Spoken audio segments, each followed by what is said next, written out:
देखिए, घन का एक प्रश्न है। 5 सेंटीमीटर भुजा वाले घन को, देखो प्रश्न को आराम से पढ़ो। अभी जब स्टार्टिंग होता है ना, प्रश्न को आराम, जैसे कि अभी आप दौड़े कभी नहीं हो तो एक्सरसाइज धीरे धीरे करते हो, लेकिन जब आप फास्ट दौड़ने लगोगे तो आपको कोई दिक्कत नहीं होगी। आप जहाँ जिस ट्रैक पे चाहोगे उस ट्रैक पे दौड़ जाओगे। उसी तरह से धीरे धीरे भी समझो इसको कि प्रश्न किस तरह का पूछा गया है। जैसे मैंने आपको कई प्रकार के प्रश्न पढ़ाए हैं, तो यहाँ पे पूछा है कि 5 सेंटीमीटर भुजा वाले घन को लाल रंग से रंग दिया जाता है। अर्थात 5 सेंटीमीटर भुजा वाला एक पूरा एक घन है, इसको लाल रंग से रंग दिया जाता है। तो चूंकि लाल रंग है नहीं, तो हम इस सफ़ेद को ही लाल मान रहे हैं। रीजनिंग में माना जाता है ना कि लाल को पीला, पीला को नीला, तो सफ़ेद को लाल मान लो। इसको लाल रंग में रंग दिया गया है पूरा, ये यहाँ से ये पूरा रंग दिया गया है।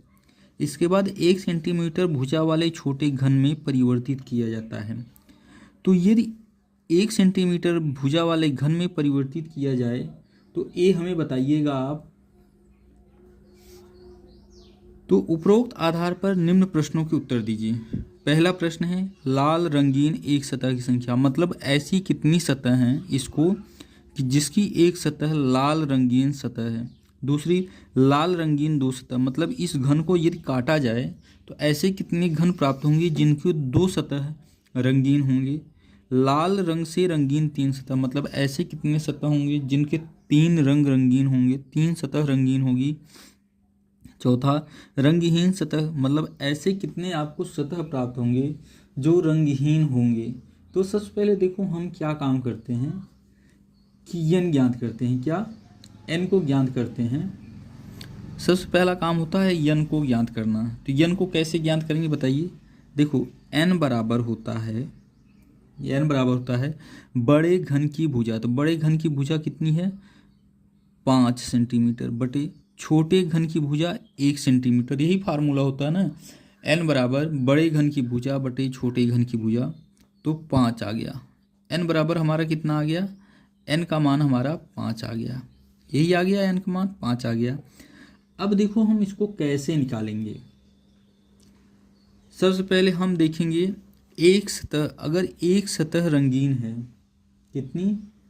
एक सतह रंगीन है, तो इसका फार्मूला होता है 6n-2 का स्क्वायर। एक सतह रंगीन होने पर भैया 6n-2 का स्क्वायर फार्मूला होता है। जब तक फार्मूला नहीं जानोगे तब तक सवाल नहीं लगा पाओगे भाई। तो चलो देखते हैं, लगाते हैं आराम से, धीरे धीरे लगाएंगे, समझ के लगाएंगे।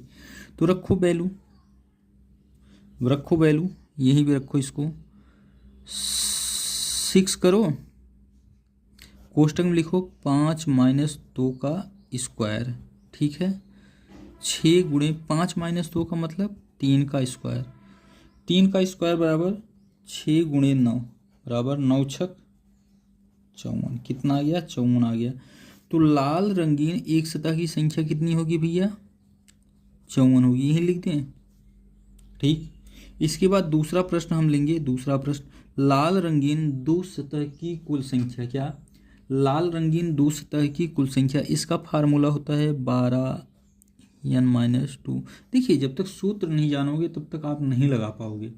12n-2 रखिए, इसके सामने वैल्यू रखिए 12, 5-2, 12 गुणे 3, 12×3 36। कितना आ गया बाबू? 36 आ गया, ठीक है। तो लाल रंगीन दो सतहों की कुल संख्या 36 आ गई, ठीक है। फिर तीसरा, लाल रंगीन 3 सतह की कुल संख्या। लाल रंगीन 3 सतह की कुल संख्या कितनी होगी? तो देखो इनका एकदम फिक्स है, एक कार्नर वाले होते हैं तो इनकी संख्या 8 है। चौथा, रंगहीन सतह की कुल संख्या n-2 का क्यूब होता है। 5-2 का क्यूब बराबर 3 का क्यूब, 3 त्रिक का 9 त्रिक 27। कितना आंसर आ गया? 27 आ गया। तो इसकी संख्या कितनी आ गई? 27 आ गई।